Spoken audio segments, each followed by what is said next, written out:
Faz o urro. Olha, é melhor não. Faz o urro, faz o urro. Deixa eu tentar explicar, Calçola.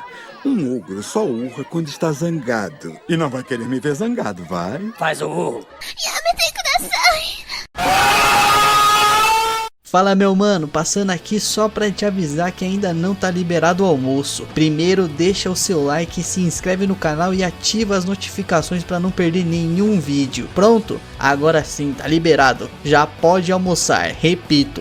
Já pode almoçar. O EP já começa com um grande demônio pica grossa apresentando a gangue dele, uma equipe altamente capacitada e de elite. Primeiro temos Silid, conhecido como Conjurador da Tempestade Suprema, e só de olhar pra esse maluco geral já se treme, o cara é poucas. E em seguida ele mostra a mina Omendra, ela é a cavaleira de assalto, a mina é fogo, e eu digo isso com todo respeito, pois essa é a habilidade dela, tacar fogo grátis em qualquer um que pise no seu calo. Não liga mais pra mim quando eu estiver jogando Free Fire. Por último e menos importante temos o Genon. Ele é o cavaleiro da barreira de terra. No entanto, essa equipe tá meio desfalcada, tá faltando um quarto membro. E para resolver isso, o Lorde Demônio utilizou uma magia de invocação para trazer alguém de outro mundo. Mas evidentemente esse cara não pode apostar no Tigrinho, pois ele chamou logo um Zé Ninguém. Nisso a história muda pro nosso prota, o Shimura, que tá sempre refletindo sobre como a sua vida é miserável. Ele é apenas um trabalhador CLT de um escritório comum, que tem que passar pelo inferno para conseguir um emprego, e depois de ter vendido a sua alma pro capitalismo, ele finalmente foi contratado, mas apesar de trabalhar duro, só seus colegas puxa-saco conseguiam promoções, o deixando para trás e sem ser reconhecido. Porém, ele ainda mantinha uma esperança lá no fundo que seria promovido, mas ao invés disso, ele foi transferido. E para piorar, começaram a rolar boatos. Os seus colegas descobriram que ele seria enviado para um projeto de construção fadado ao fracasso no exterior. Na verdade, o próprio arrombadinho do gerente tinha secretamente empurrado esse BO para ele. Nisso, uma onda de desespero atingiu o nosso prota, pois esse tipo de projeto era famoso por arruinar carreiras, e mesmo assim ele não desistiu. Ele foi para outro país tentando manter o seu otimismo que tudo daria certo, mas olha o spoiler, não deu. O local de construção era um desastre total, além da clara insalubridade, faltava equipamentos adequados e os pedreiros viram que valia mais a pena fazer videozinho pro TikTok do que trabalhar naquela obra. Desesperado, o nosso prota até tentou entrar em contato com a sua empresa para ver se conseguia um orçamento maior para resolver os problemas, mas ele foi rejeitado. Os caras mandaram não na cara dele, foda-se você, e eventualmente os trabalhadores o abandonaram, o deixando sozinho. Mas apesar disso, o nosso prota não desistiu. Ele enfrentou todos os problemas à frente, resolvendo um de cada vez, e com o tempo a sua determinação conquistou os trabalhadores, que começaram a ajudá-lo. Nisso, as coisas estavam finalmente dando certo pro nosso prota, até que ele recebeu outra ligação da empresa. Novamente, ele seria transferido, e outra vez para um país mais longe ainda. Quando chegou no local, novamente ele começou a se questionar de tudo, porque vai se fuder essa porra. Qual era o propósito de tanto esforço se nada dava certo pra ele? E enquanto estava perdido no seu interior mental, de repente uma scooter desgovernada se governou direto nele, na reta. E a próxima coisa que ele percebe é que acordou em outro mundo, e sem entender onde estava, ele ouve a voz do Lorde Demônio chamá-lo pelo nome.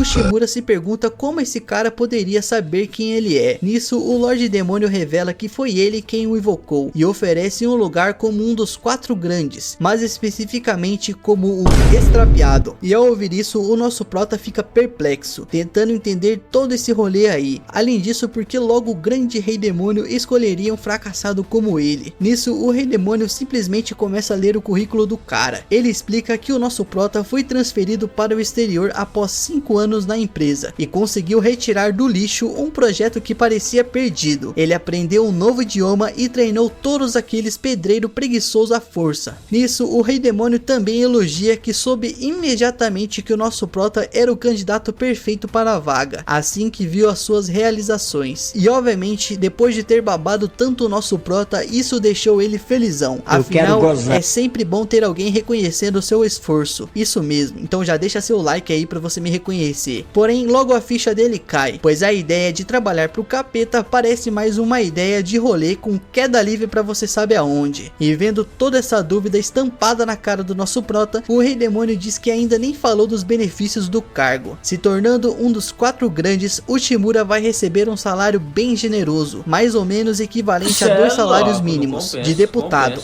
E para um Zé Ninguém como o Shimura, que estava acostumado a ser tratado como saco de pancada do Capitão América após 70 anos dormindo putaço, esses termos são bem mais do que generosos. E mesmo sabendo que já ganhou o nosso prota, o Rei Demônio não o pressiona, ele apenas deixa a própria natureza humana o vencer. Nisso ele até diz que se o Shimura quiser, ele pode fazê-lo retornar ao seu mundo. Então o nosso prota confessa que ninguém jamais tinha valorizado tanto o seu trabalho, o que o levou a acreditar que falhou constantemente em atender às expectativas dos seus antigos chefes. Além disso, o cara tava com os pensamentos sombrios, pois em sua mente ele se considera apenas um lixo e indigno da oferta do Rei Demônio. Então ele pede para ser enviado de volta ao seu mundo. E ouvindo todo esse papinho de depressivo, o Rei Demônio o interrompe e logo manda o papo. Os antigos chefes de Ushimura eram apenas os merdinhas arrombadinhos que plantaram diversas mentiras tóxicas na mente do nosso prota. Ele explica que eles não foram capazes de enxergar o esforço e a dedicação que o Shimura colocava em tudo o que fazia, mas ele, o Rei Demônio, viu. Nisso ele insiste que escolheu o Shimura pessoalmente, porque acredita no potencial do cara. Ele fala pro nosso prota largar de chororô e curtir o momento. Ali ele cantou, papai, os meninos tá com os pacotes dentro da mala, chega de mimimi, ou vai ou racha, meu padrinho, aceita ou não. Antes que o nosso prota pudesse responder,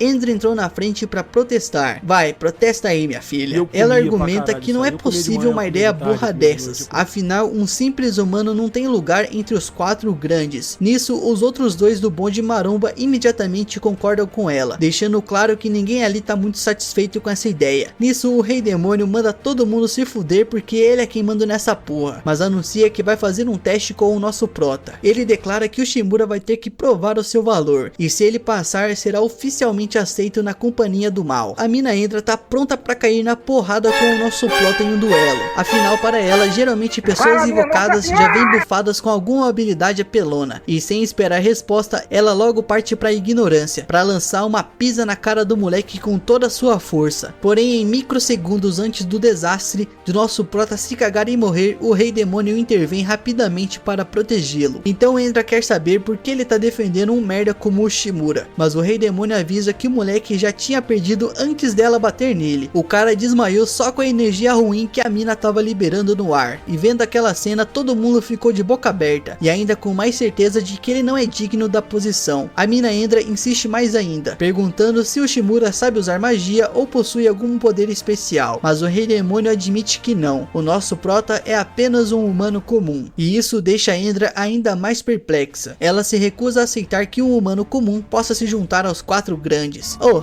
vai se foder, guria chata, meu Deus do céu, mano, você é muito chata. Ela explica que o exército do Rei Demônio é composto por demônios dos mais perversos, espíritos malignos e semi-humanos que competem diariamente por 15 minutos de poder. Como um humano feio, pobre, CLT e vendido como o nosso prota poderia sobreviver a esse caos? Nesse momento, o Shimura recupera a consciência, e ainda estunado, ele implora para Endra parar de bater nele. Aí o Rei Demônio tranquiliza, explicando que ele não foi invocado para lutar, mas por suas habilidades estratégicas. Em seguida, ele apresenta o teste. O exército demoníaco está tentando formar alianças com os crias de raças vizinhas, como salamandras e lobisomens, mas as negociações com os minotauros chegaram ao impasse. O desafio de Shimura será negociar com os minotauros para ganhar a sua confiança e trazê-los para a gangue do exército demoníaco. O Rei Demônio o aconselha a consultar Endra para obter mais detalhes, já que ela estava liderando as negociações. Depois, a cena corta para o Shimura e Endra enquanto eles caminham em direção à sala do Rei Minotauro. Minotauro. Endra parece convencida de que Ushimura não tem a menor chance de passar no teste. E para ser honesto, o próprio Ushimura também não tá lá muito confiante. Afinal, como um merda como ele poderia se tornar um dos 4 grandes sem nenhum poder especial? No entanto, lá no fundo ele sente uma coisinha leve, um lampejo de determinação, porque sempre quis trabalhar para alguém que realmente precisasse dele. A fé do Rei Demônio nele é algo que ele não quer decepcionar. Quando chegam à sala do chefe dos Minotauros, Ushimura percebe o quão imensa ela é. Nisso, a mina o alerta que os Minotauros são criaturas naturalmente violentas, o que não ajuda muito a acalmar os seus nervos. Assim que ela abre a porta, Ushimura congela de medo ao ver o Rei Minotauro, uma presença imponente e intimidante. Aí, já vendo que Ushimura tá em estado de pânico, Endra intervém, tentando negociar com o chefe por conta própria. E é claro que, como essa mina é muito esquentadinha, a conversação logo desanda e Endra começa a ficar pistola. E o nosso prota só observa enquanto ela explode, percebendo que ela não tem a menor ideia de como conduzir uma negociação. Eventualmente, eles são obrigados a deixar a sala, e do lado de fora, Endra decide explicar o rolê. Ela conta a Ushimura que os Minotauros estavam animados em se unir à gangue do Rei Demônio, e as primeiras conversas deram muito certo. No entanto, quando ela apresentou os termos ao chefe, o cara ficou putaço e recusou na hora, e depois disso só pra trás. Não voltar pra trás. Não importava quantas vezes as negociações fossem retomadas, a resposta do cara era sempre não. E depois da partida dessa Zé Ruela, o nosso prota dá um rolê pelos corredores tentando decidir o que vai fazer. Então ele se lembra de uma situation parecida que rolou na sua vida anterior. Um de seus clientes costumava rejeitar todas as propostas que ele fazia, e Ushimura achava que o acordo iria sempre fracassar, mas havia algo nos olhos do cliente que contava uma história diferente, e inspirado por essa memória, Ushimura tem uma ideia e decide enfrentar o problema da sua maneira. Endra vê Ushimura pelos corredores reunindo as palhas mal cheirosas confiscadas de Terios. Confusa, ela pergunta o que ele está fazendo, e Ushimura responde que está se preparando para ter uma conversa adequada com Terios. Endra insiste que conversar com alguém tão arrogante e imbecil como Terios é impossível, e Ushimura rebate, dizendo que ela é igualzinha a ele, arrogante e imbecil. Além do mais, desistir nunca foi uma opção. Ele explica que as negociações travaram por causa de um desentendimento entre Terios e o exército demoníaco. Para superar isso, é necessário criar uma confiança, fazendo contato visual e entender a perspectiva do outro. E com uma confiança renovada, Ushimura diz a ela observar e aprender com o pai, pois ele fará isso funcionar. No dia seguinte, curiosa sobre o resultado, Endra vai conferir como estão Ushimura e Terios. Calmamente, o nosso Ushimura explica que Terios está com o Rei Demônio finalizando os detalhes da fusão. E em choque, Endra pergunta como ele conseguiu fazer um milagre em uma única noite. Nisso ele diz: quer saber o meu segredo? Arrasta pra cima. Ushimura revela que após as negociações de ontem, os Minotauros concordaram em se juntar ao exército demoníaco. E impressionada, Endra pressiona por uma explicação. Ele começa explicando que Terios nunca realmente recusou negociar. Do ponto de vista de Terios, tudo estava progredindo normalmente. Ushimura então recorda um incidente do seu trabalho anterior, em que um cliente rejeitava todas as suas propostas durante as negociações. Na época, ele achava que o acordo estava desmoronando, mas quando estava prestes a desistir, o cliente inesperadamente apertou a sua mão e concordou com o acordo. E a semelhança entre esse cliente e o Terios é que os dois viam os debates acalorados como um sinal de paixão genuína e engajamento. Ushimura explica que para algumas pessoas, discussões emocionais e até desentendimentos são formas de construir confiança. Ele continua descrevendo o mal entendido e diz a Endra que Terios ficou genuinamente confuso quando ela afirmou que as negociações haviam fracassado. Ele não entendia o que tinha dado errado. Ushimura revela que os Minotauros têm uma regra simples: sempre levam palha quando estão fora de casa. Sendo grandes, evitam usar camas de outras pessoas para não danificá-las. E quando a palha de Terios foi confiscada, ele não teve escolha a não ser dormir no chão, o que o deixou privado do seu sono. A sua incapacidade de explicar a situação fez com que parecesse bravo, quando na verdade estava ansioso e desconfortável. O Minotauro é só um cara tranquilo que queria dormir. dormir, mano. E ouvindo isso, Endra percebe que o problema surgiu da sua própria ignorância. Ela admite que deveria ter considerado a perspectiva de Therius durante as negociações. No entanto, Therius intervém, assumindo parte da culpa. Ele reconhece que não percebeu que seu comportamento poderia parecer rude, e sinceramente ele se desculpa, aperta a mão de Endra e agradece a Ushimura por resolver o problema de forma tão eficiente. Depois disso, Therius sai satisfeito com o resultado e leva sua palha consigo. O Rei Demônio elogia Ushimura, ele então anuncia que Ushimura passou oficialmente no teste,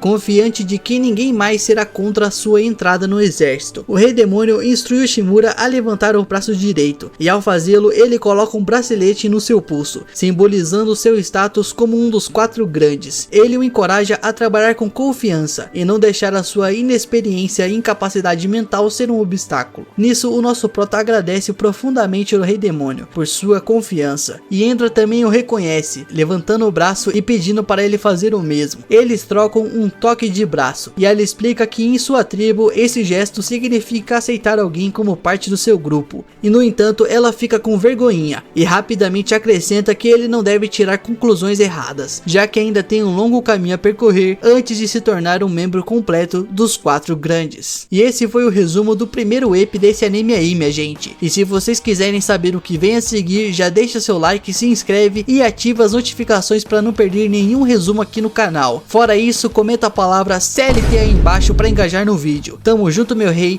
minha rainha e meu rainha. Falou!